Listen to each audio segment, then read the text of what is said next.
Dharma Treasure 2033 Miracle 233 December 6, 2025. Today, November 29th, 2024, the Law of Causality.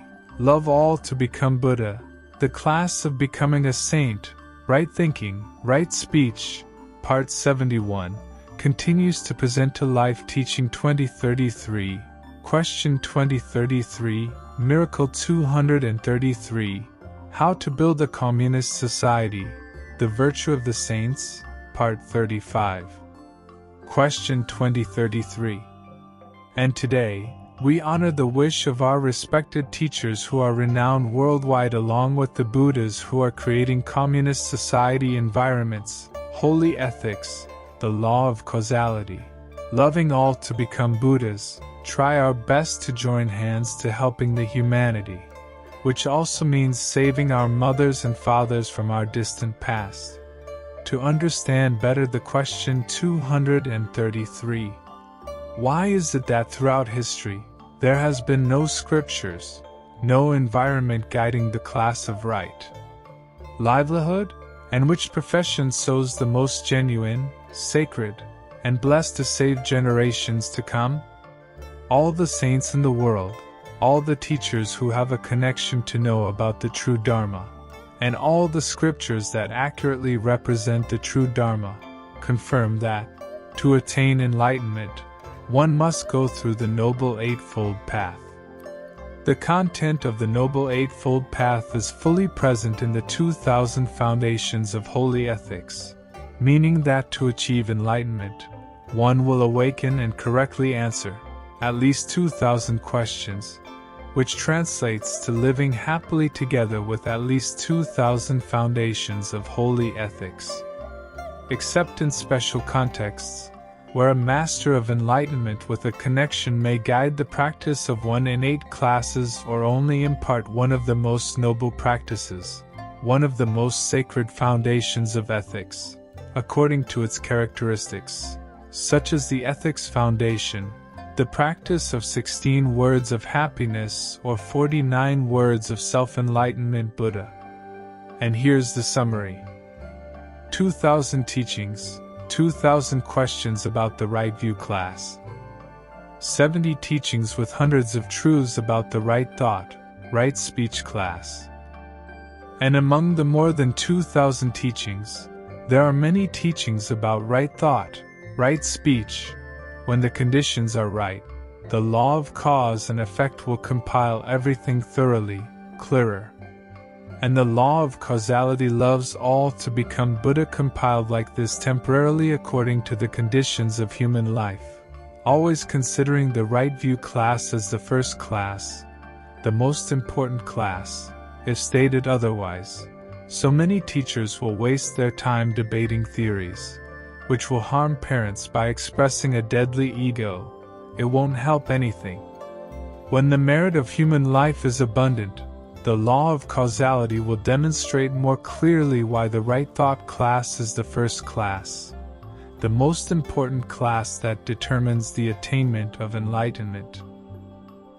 If that's not the case, then the teaching of the Buddha that the mind creates everything is wrong, which means that the teaching the mind precedes all knowables is wrong, and the universal truth that everything created by intention is wrong, everything created by thought is wrong, and everything created by right thought is wrong.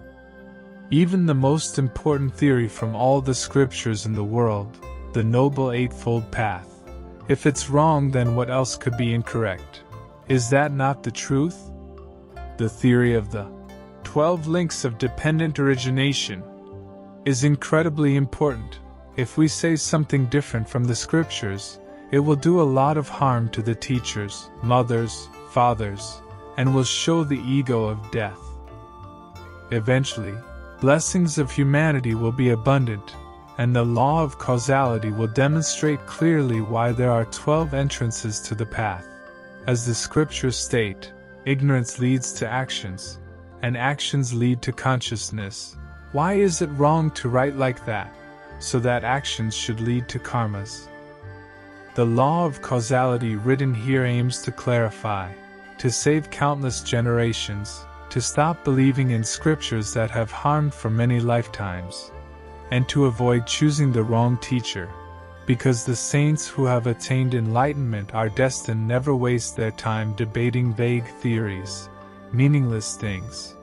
If there is enough cause for debate, it should only focus on one thing, that is to prove the daily practices of our faith are the most sacred in this human life, to help people practice right away, to demonstrate the Buddha's mind, the sacred mind right away, to transform karma right away, to attain liberation right away, as the law of causality has clearly shown in the 8 practices and over 1,000 foundations of sacred ethics. And below are the words from the enlightened teachers, those have a connections, in the environment of the law of causality that loves all to become Buddhas, just sent to dear teachers who have connections and to us. Why, from ancient times until now, has there been no scripture, no environment to guide the right livelihood class? Right livelihood has many meanings. Today, you all will awaken and practice the 6 sacred truths, sacred thoughts, sacred speech, sacred livelihood as follows. 1. Right livelihood is the most genuine and virtuous way of living. 2. Right livelihood is about how to live, how to practice to cultivate the most genuine and virtuous karma. 3. Right livelihood is not to create karma, not to engage in professions that indulge in sensual happiness of the heavens. 4. Right livelihood is not to create karma, not to practice the easy-going methods that lead to sensual happiness of the heavens, nor to practice harsh methods that lead to suffering in pursuit of sensual happiness. 5. Right livelihood is the most genuine profession, the most virtuous, the most blessed. Saving countless generations is like the life of a beggar following the example of the Buddha's virtue. And most importantly, the most virtuous. When going for alms, when receiving offerings from donors, you must wholeheartedly respectfully present scriptures or help humanity become enlightened the holy ethics. Only then can one's practice of alms be called right livelihood.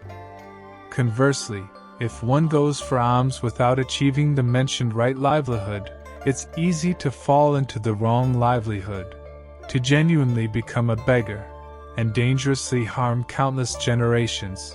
For example, when going for alms, receiving offerings from kind donors without helping them achieve enlightenment in the ethics that escape suffering, and instead leading them to live by principles that bring more suffering. Making humanity misunderstand the phenomenon or leading humanity to practice extreme asceticism, harming countless generations, suffering, even more suffering, truly a sin for all eternity. 6. Right livelihood encompasses every gesture, action, walking, standing, lying down, sitting, thinking, speaking, working, eating, abiding, all following the dignity of the Blessed One, all undertaken with virtuous intention, subtle intention or focused thought, to avoid creating lowly karma, such as the 10 right livelihoods that follow. 6.1 When I walk, I know I'm walking in peace and joy, not creating karma that tramples on my companion, the Great Being. When I walk, I know I'm walking with the right posture, I'm walking in right action, not creating harmful karma for the Great Beings. 6.2 When I stand, I know I'm standing in peace and joy. And I know I'm standing with the right posture, I'm standing in right action, not creating karma that tramples on my companion, the Great Being, or tramples on the grass companion. 6.3 When I sit, I know I'm sitting in peace and joy. And I know I'm sitting with the right posture, I'm sitting in right action, not creating karma by sitting on my companion, the Great Being, or sitting on the grass companion. 6.4 When I lie down, I know I'm lying down in peace and joy. And I know I'm lying down with the right posture. I'm lying down in right action, not creating karma by lying on my companion, the great being. 6.5 When I think, I know I'm thinking in peace and joy. And I know I'm thinking in the right action, wholeheartedly thinking about how to live most virtuously. If I'm not thinking of how to live virtuously, then I know very well that I'm being deeply disturbed by the spirit of illusion. I'm thinking, I'm living in wrongful action, even if the thoughts bring happiness to others. But that happiness is sought for fame, for sensual pleasure, for ascetic suffering. Then it's still wrongful action. 6.6 And when I talk, I know I'm speaking in peace and joy. And I know I'm speaking in right action. I'm saying following the sacred moral principles. If I speak contrary to the sacred moral principles, I know I'm speaking in wrongful action. 6.7 And when I work, or labor or engage in activities, I know I'm practicing in peace and joy. And I know I'm practicing in right action. For example, before I begin the practice of the blooming kitchen, or before I tidy up the garden, I will set my intention similarly as I earnestly wish that all living beings in food, or near the kitchen, etc., will move elsewhere so that I can practice the blossoming kitchen tomorrow without causing harm to them. And if I unintentionally harm them, I sincerely wish for them to be reborn as humans and be connected with the Holy Ethics Foundation. I pray to offer my support and offerings to them forever. With such a pure heart as described above, Buddha, which Lord Causality wouldn't be moved and which great being wouldn't feel touched, and how can there be any wrongdoing? And with such a pure heart, if they meet those great beings with a strong heart, they will never want to go elsewhere, but will be ready to choose death, and that is the most sacred death, to become human. Just a brief intention like that, but it carries immeasurable holiness, demonstrating boundless compassion, proving the presence of complete holy view, holy thought, holy speech, holy action. Just one short heartfelt thought like that is enough to prove it, as a miracle that no scripture or environment has guided students to practice up till now. If one has not realized boundless compassion, they will not see the clear cause and effect ahead, so they won't be strong, nor truly heartfelt in their vows to support and offer to all living beings throughout their life. Thus they cannot cultivate boundless compassion, cannot transform karma, cannot repay all the countless sins committed, and must endure suffering forever. On the other hand, if one has realized vast compassion, one will see the clear cause and effect ahead, leading to genuine happiness and heartfelt vows to support and offer perpetually to all living beings. You must always remember, when your hearts genuinely vow to be sacred, like the above, that is proof, having realized the 16 characteristics of perfection, no matter how difficult the tasks or practices you engage in, you will always find joy and happiness.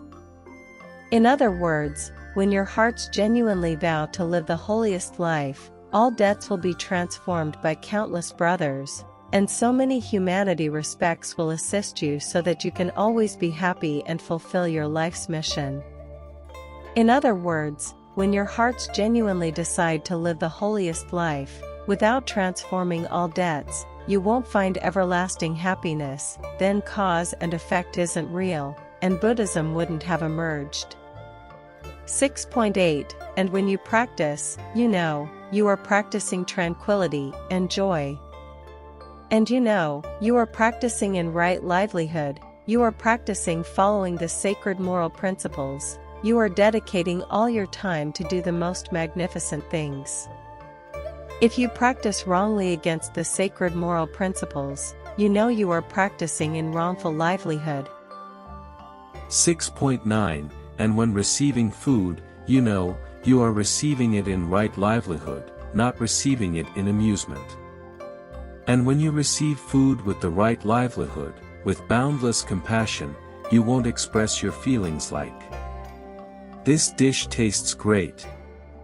But instead, you will express your feelings like, "I owe my friend the cucumber, the eggplant, countless." And even holier, when you receive food in the right livelihood, with boundless compassion, you will express your intention, or direct your mind, to receive it with the sacred heart of the 16 golden characters, always knowing gratefulness, owing kindness, having faults, compassionate, respectful beyond the limit, repaying boundless kindness, with all the great beings you have sown karma with and have offered their life to you. And most importantly, the most sacred, before and after taking refuge, I always practice the filial piety Dharma, combining the offering white rice to the four treasures and expressing gratitude to the donors, thanking the great beings. And thanks to the sacred intentions while practicing the Dharma, it helps me take refuge in the right livelihood, not to create karma while embracing the lives of the great beings. 6.10 And when I settle down, I know, I am settled in calmness, joy. And to settle for the right livelihood, you all strive for enlightenment. Is it true that the scriptures misunderstood the Noble Eightfold Path, the 12 gates to enlightenment, and the 3 poisons?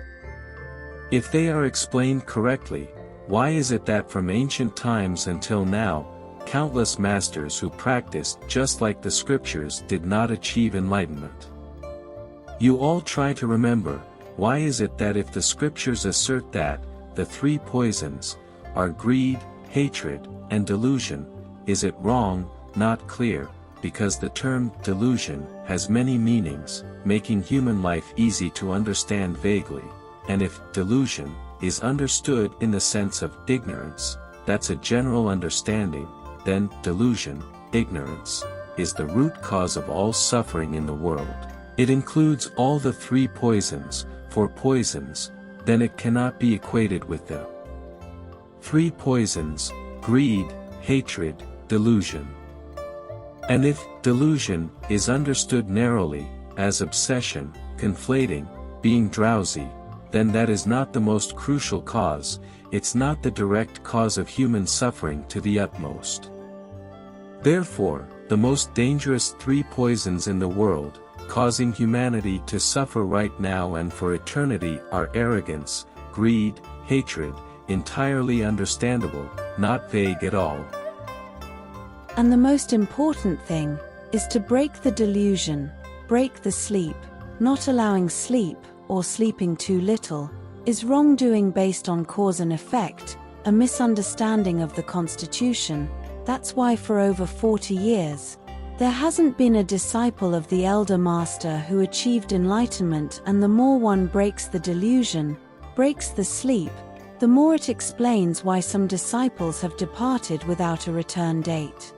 But you all try to remember forever, breaking ignorance, breaking sleep is good, but it has to be done like a guitar string, not too loose, not too tight, meaning if it's too tight, the string will snap, and if it's too loose, it's the same, you only get a little sleepy, can't endure anything, and have rushed into sleep right away. With such a mind, it's a waste of human life. For eternity, you can never repay all the sins you've committed.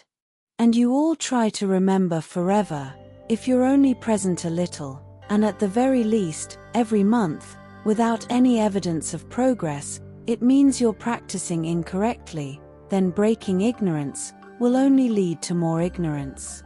As of now and in the past, you all have been very present, but you have shown evidence of progress every month, and becoming increasingly happy and fulfilled is on the right path, in line with your nature. And you all try to remember forever, you shouldn't be satisfied with your current results but should strive wholeheartedly to be ever more virtuous so that you can finally repay all the sins you've committed, to achieve everlasting happiness. Therefore, to realize the right action in presence, before you settle in, you should set an intention similar to one of the following 4 right actions. 1. Overeating, oversleeping. Attached and reborn. Becoming a big pig. 2. Getting bored of eating, sleeping. That is the effort of a saint. Everlasting happiness. 3. I always earnestly wish for the 4 sacred treasures, Buddha to assist me to be present appropriately according to my nature, just enough presence so I have enough health to practice. 4. And I always sincerely wish for the 4 sacred treasures, Buddha to support me, to sleep less each day, and not need to sleep, just need to be present enough to maintain my health so I can dedicate all my time wholeheartedly to help humanity in overflowing happiness, not to waste a single moment. When the right conditions are met, the law of causality loves the whole universe, everlasting happiness will become clearer. The scriptures preach incorrectly about the Noble Eightfold Path, misguide the 12 gateways to the path and misinterpret the 3 poisons. Is that the truth? The boat of cause and effect is born. The law of cause and effect is born. With the holy verse of 7 lines. 49 bows to the saints. 49 words of humility. 49 words to become the solitary saint. The enlightened ones know it all. If living doesn't work out, we'll return to the cold land. If you live well, you'll resonate with the Holy Land. The path of karma is now crystal clear. No need to worry anymore about anything at all. The boat of karmic people is born. The law of cause and effect is born. With the holy verse of 7 lines. 49 bows to the saints. 49 words of uniqueness. 16 words to end suffering. 16 words of happiness. Has revealed everything. Has spoken it all. Will be immortal forever. Will save countless generations to come. Happiness forever after.